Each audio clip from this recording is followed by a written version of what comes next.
Welcome to Superstition Mountain. Today we're going to talk about putting and the fundamentals of putting that make all good putters good putters. So if you've had a chance to watch much golf on TV, you've seen there's tons of different ways that players set up, different styles of putters, and different ways they go about putting. Today I want to talk about what are the fundamentals that make good putters, so that we know what to focus on. And if we focus on these things, I know you'll get better. So in order to do that, I've come up with my 4 favorite drills, and I want to talk about each of these and show you how they apply and how they will help you to become a better putter. The things that make all good putters is that they have the ability to, 1, hit the putt solid consistently. That helps them to have good distance control. And 2, they can get the ball started on the correct line. So this is my favorite little station to help you with your putting stroke. Because whether or not you putt on an arc, or you use a stroke that goes straight back and straight through, or you have some kind of a wave in your stroke that you can't get rid of, if you can get the putter to pass through this gate and get the ball to start straight, you can get the ball on line. So the way you set this up, first off, is you just need 4 tees. And they create a gate just wide enough to get the putter through. So if your putter swings back and you're not going to run the sweet spot into the ball, you're going to catch a tee. Okay? The other thing that this does, this is an pro alignment rod. You can do it with a string also and a couple of sticks. But what it does is it gives you some perspective of where your eyes need to be. So I've got that ball directly under the stick. So for me to see line correctly, I don't want my eyes directly over the ball. My eyes actually need to rest slightly inside, so it looks like the stick's on the outside of the ball. But I know it's not. But when I see that, the stick looks like it goes into the hole. So that helps me to be able to see my line. Okay, so the way that this should look is something like this. So we get set up, roll it down the stick, don't hit any tees. The ball should go right in the middle of the hole. So this is my favorite drill for learning to hit the ball out the sweet spot and learning how to set up and know where you should be. Now let's move on to my next favorite drill. And what I've got here is a series of 8 tees around the hole, 3 feet from the hole. Now, what I really love about this drill is it teaches you how to read break based on where you're located.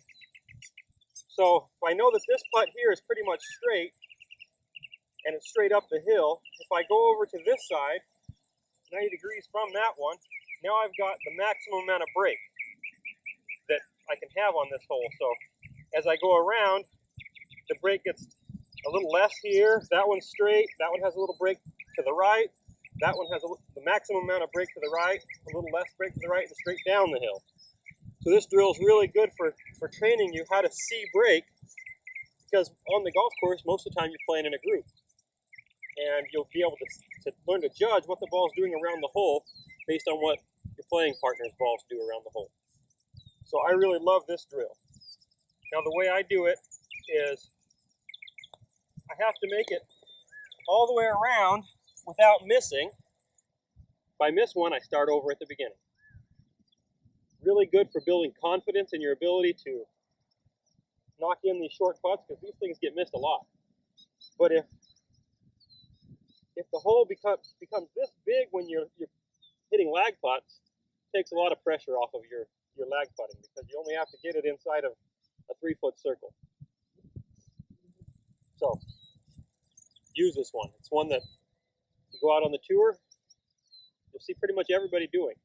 There's a reason for it. Now here we have one of my favorite drills for distance control. So this drill here, I call it the lag drill. And what we've got is I've got a 10-foot tee, a 20-foot tee, and a 30-foot tee.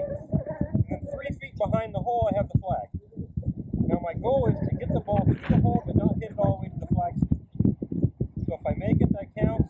Or if it stops in the space between the hole and the flag, it counts. If I miss, I have to start the drill over. So my goal is to hit the putt with the correct speed, the ball doesn't hit that stick. Ooh, I think it might have touched it, so I've got to start over. And this will really help you develop your feel.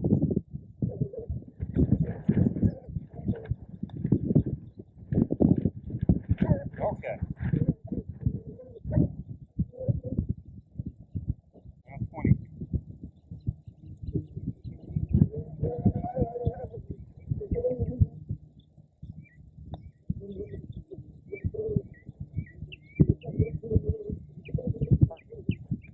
Now the 30-footer.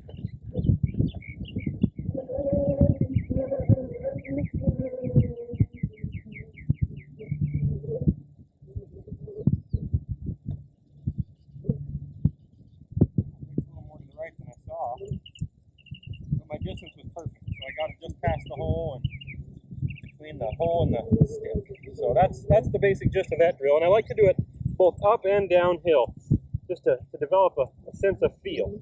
So here's another of my favorite drills. What I've created here is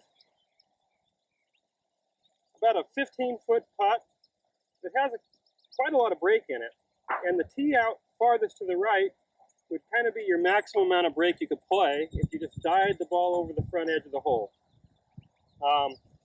And then gradually moving closer to the hole. So I would say that's the high line, and then a kind of a mid-speed line where the ball is going to roll a foot or so past the hole, and then a low line where you're going to have the ball rolling 2 or 3 feet past the hole.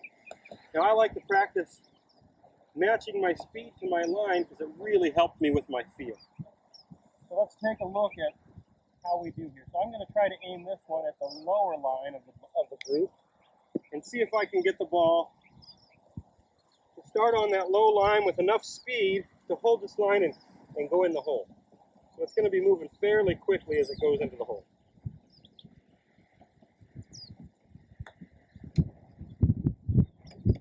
Okay, so you can see that ball would have rolled by the hole a good 2.5 feet probably.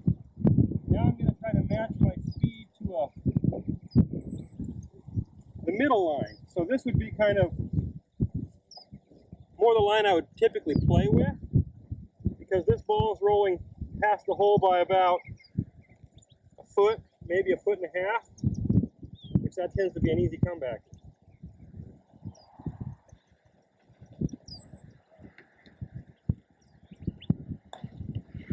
Now I got it started too far right. I hit it at the high line.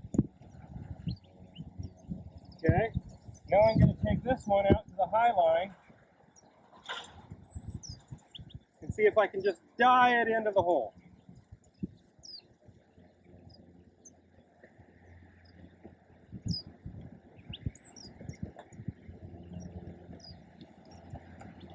Oh, well, it didn't quite come back enough. In my testing, that one came back. So you can see that's a little drill to practice matching speed and line. And generally you'll find one of the speeds that suits you best. I typically play my uphill putts on what would be the middle line where they're rolling by a 1.5 feet or 2 feet. And my downhill putts I die. So I like to play them out on the high line and just drop them over the front edge. That way I don't risk running them by too much. So hopefully you've liked the content today on how to hit putts. If you do, please like and subscribe to my videos. I'm going to be coming out with quite a bit more content over the summer. Please feel free to leave comments in the comment box and ask any questions you might have. You never know, I might make a video on the comment.